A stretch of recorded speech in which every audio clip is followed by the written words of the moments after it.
foi oferecido ao Internacional e as conversas têm avançado para uma conversa, né? Então, aqui ó, segundo apurou a reportagem, avançou nas últimas horas em nova conversa entre as partes. A direção colorada gostou do que ouviu sobre a questão salarial e o desejo do Mina, né, de vestir a camisa colorada. Mas vale lembrar do quesito, né? O Mina só poderia chegar possivelmente no início de setembro e até lá a janela fecha. Por que em setembro, Gustavo? Agora ele não pode chegar? O acordo que ele fez com o Cagliari permite que, assim, a equipe, mesmo não renovando o seu contrato, receberia uma compensação de 10 milhões de reais aproximadamente se ele sair do clube em agosto. Então, essa questão aí, como que vai ficar? Essa já tinha sido um dos problemas, né, que o Cruzeiro tinha identificado nesse acordo com o Mina. Não faz muito sentido, na minha opinião, o Internacional ter interesse nele, porque apesar de que vai liberar o Vitão, vai liberar o Robert Renan do Internacional, ainda tem uma carência muito grande, que é o seguinte, o que o Internacional vai buscar nesse ano? O time já está distante do G4 não, acho que dá para ir para Libertadores, mas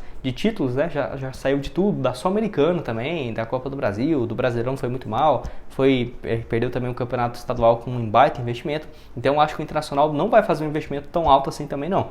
R$1 milhão, que seria um valor próximo do que o Mina pede hoje, eu acho muito exagerado. O Cruzeiro poderia entrar nessa? Olha, se até agora não teve nenhuma conversa, nenhum avanço, eu acho que não, tá? Acho que essa história do Mina aí já dá para colocar um ponto final. E vale lembrar também que além do Internacional, tem outros times que procuraram o Mina aqui no Brasil, que eu vejo até como mais prováveis. O primeiro seria, obviamente, o Botafogo, que tem uma condição financeira muito boa, e também o Vasco, que precisa os dois de zagueiros. Tem procurado opções no mercado e até para o Mina poderia ser a opção de ganhar mais, né? Por exemplo, jogando no Botafogo, eu acho que o Botafogo hoje tem uma condição melhor, né? Poderia até pagar mais do que o Internacional e do que o Cruzeiro.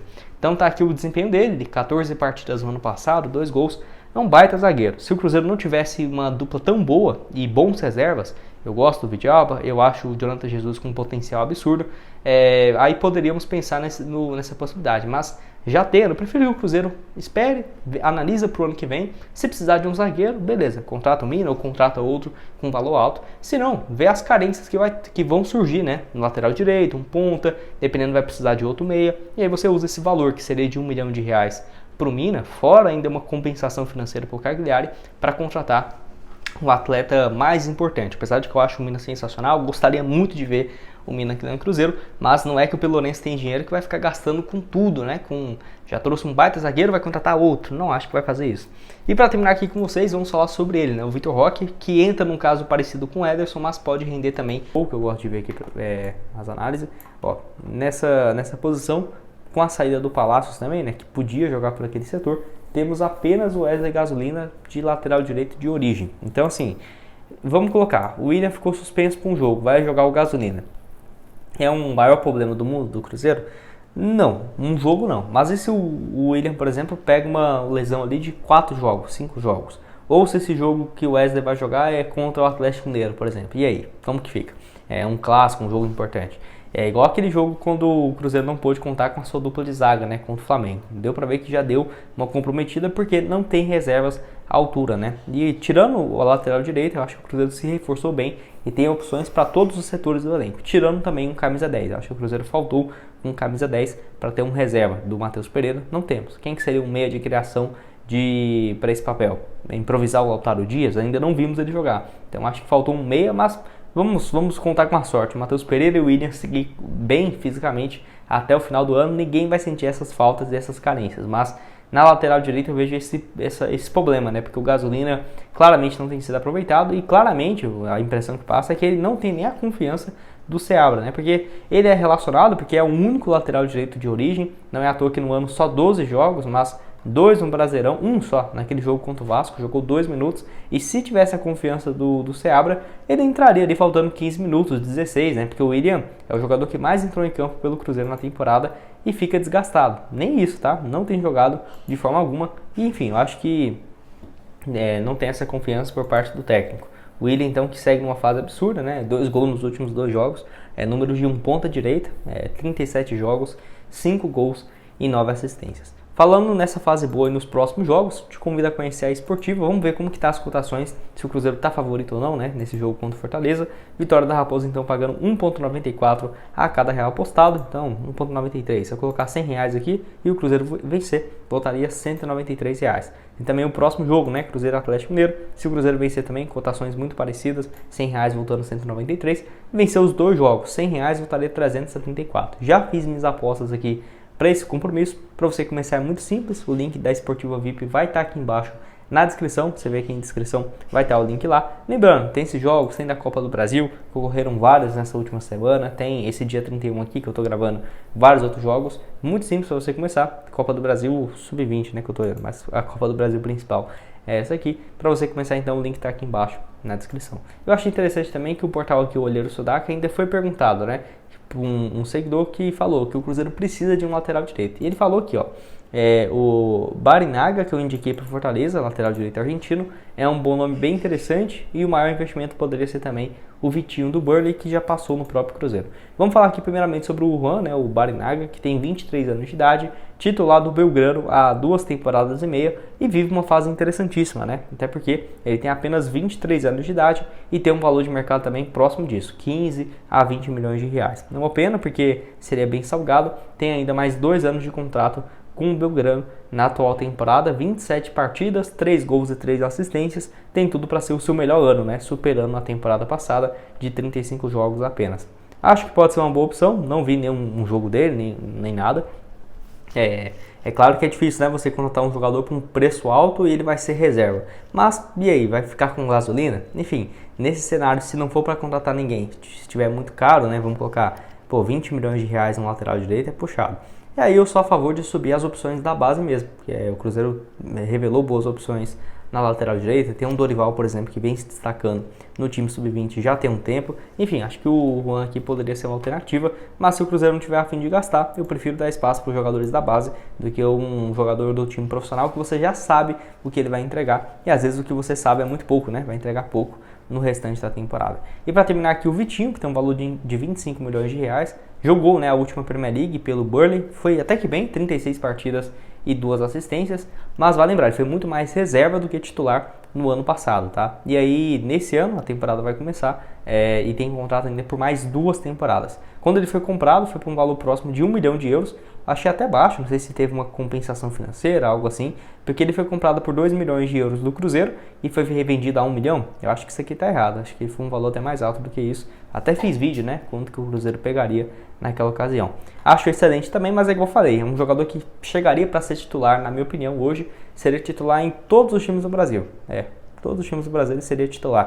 Acho que tirando o Flamengo, mas ainda assim o Flamengo já demonstrou interesse nele e eu acho que pode ser até titular no Flamengo também, tá? Então, é difícil, cara, porque é um jogador que é muito bom e vai ficar brigando ali com o William. Eu acho que é melhor você subir um da base. Por esse preço aqui, se não tivéssemos o William, ótimo. Já é um jogador que conhece o clube, é revelado. Mas nesse cenário assim de trazer mais um, eu não sou muito a favor. O que eu poderia ver, né, de ponta direita, seria justamente o Dorival, né, jogador que é do Cruzeiro. Deixa eu pegar aqui, ó. Ele tem 20 anos, né? 20 anos, nessa temporada 23 partidas e 1 gol. Tem jogado pelo time sub-20. Enfim, deixa sua opinião, o que você tem a dizer aqui embaixo nos comentários. Você acha que pode ser uma boa? Você acha que não? O que você tem a dizer também desse ponto direita, essas opções, né, do portal Olheiro Sudaca? O link da Esportiva VIP empréstimo em 2019 junto ao Ajax.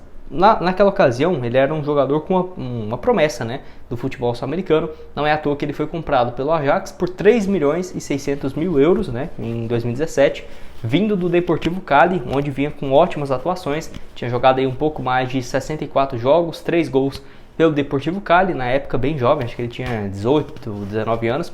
Foi para o Ajax e aí foi comprado por um valor caro, porém 4 partidas no time profissional na primeira temporada e 16 jogos no time de base, né, no time B.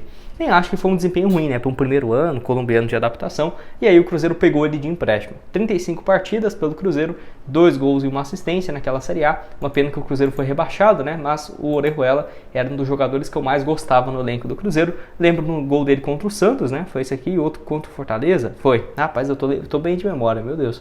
E aí, geralmente eu não sou assim não, tá? De lembrar dos jogos há muito tempo atrás, não. E aí, deixou uma boa impressão, uma assistência também no Campeonato Mineiro, né, que é uma assistência que eu acho que foi contra o Vila Nova fora de casa, pro Renato Kaiser, não tô lembrando que é o certo. Mas enfim, Um jogador que eu sempre vi assim com um potencial interessante. Aquele 2019 foi horrível para o Cruzeiro, mas naquele final de ano o Cruzeiro tinha uma opção de comprar o jogador. E foi o que o Pedro Lourenço fez. Com a ajuda dele, comprou, né, o lateral direito. Deixa eu ver até se eu acho aqui. Orejuela, Pedro Lourenço, para ver se essa matéria aqui foi divulgada ou se ficou mais na época ali.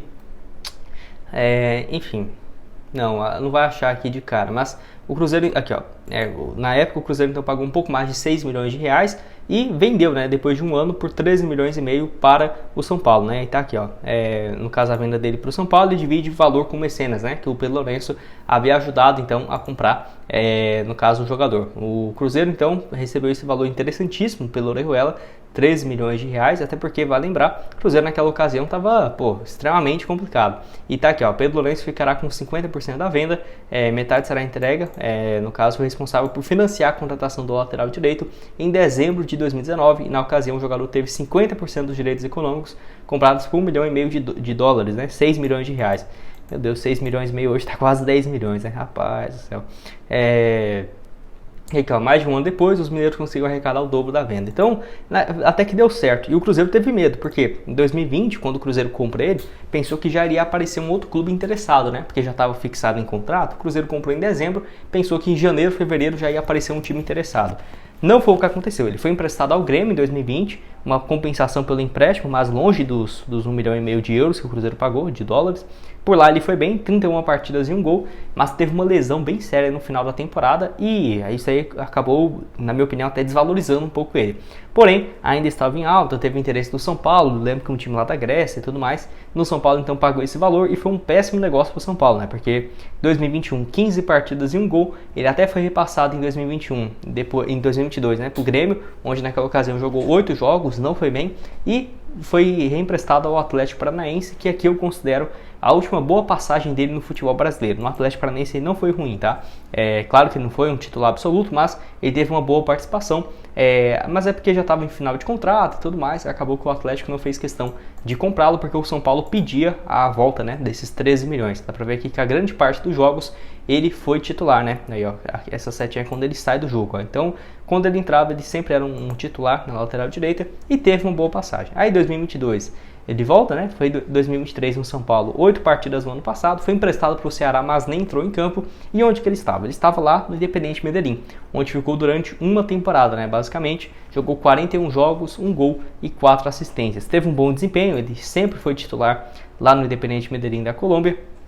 Aqui, ó, até voltar desse seu empréstimo. Tem contrato com o São Paulo até o final do ano que vem e o São Paulo já deixou claro, né, que se o Independente Medellín quiser comprá-lo, poderia ser por um valor bem menor do que foi na época, até porque hoje ele está avaliado em quase 5 milhões de reais, mas o Independente Medellín não está com a condição financeira de fazer esse negócio e vai lembrar que o São Paulo aceitaria, por exemplo, emprestar o jogador sem nenhuma compensação financeira, apenas pagando o clube uma parte dos seus salários. E na minha opinião, não acho que é loucura, tá? O Orejuela é uma boa opção para ser reserva imediata. Eu prefiro o Orejuela do que o Wesley Gasolina. Por quê?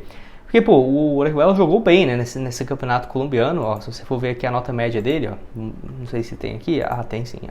A nota média dele foi o segundo melhor lateral direito da abertura e da reta final do torneio também foi eleito o melhor lateral direito do torneio, tá? Com 19 partidas, 1 gol marcado e mais uma assistência. Nessa reta final do campeonato. Então eu acho que poderia ser uma boa. É claro, se tiver que pagar 10 milhões não, aí esquece, tá? Mas se for um empréstimo ali, por exemplo, com o São Paulo pagando uma parte dos salários e o Cruzeiro outra, eu acho muito melhor do que as opções que o Cruzeiro tem no seu atual elenco. Você concorda comigo? Discorda? Pode deixar sua opinião aqui embaixo nos comentários sobre, né, o Orejuela, se você vê como uma boa opção, ou você acha que eu estou exagerando, se o Gasolina vai dar conta do recado ou não. Tá aqui o desempenho dele também pelo Cruzeiro naquela Série A, que foi uma nota parecida, né, do que ele teve, ó, 6,83, 23 partidas, 2 gols e nenhuma assistência. Ou às vezes também eu tô com uma boa lembrança do Orejuela, mas ele não foi tão bem assim, porque tem muito tempo, né? Mas eu sinceramente até que achava um bom lateral, viu? Em comparação com o Edilson naquela época, que já estava no final da carreira. Enfim, deixa a sua opinião aqui embaixo. Vai estar aparecendo também outras sugestões de vídeos que eu trouxe recente aqui no canal. Que história é essa que a Record pode transmitir os jogos do Cruzeiro? Também do Michael, que tem, né, o seu futuro bem encaminhado. Vou deixar aqui na tela final para vocês e o link da Esportiva para esse jogo contra o Boca Juniors. Valeu, galera!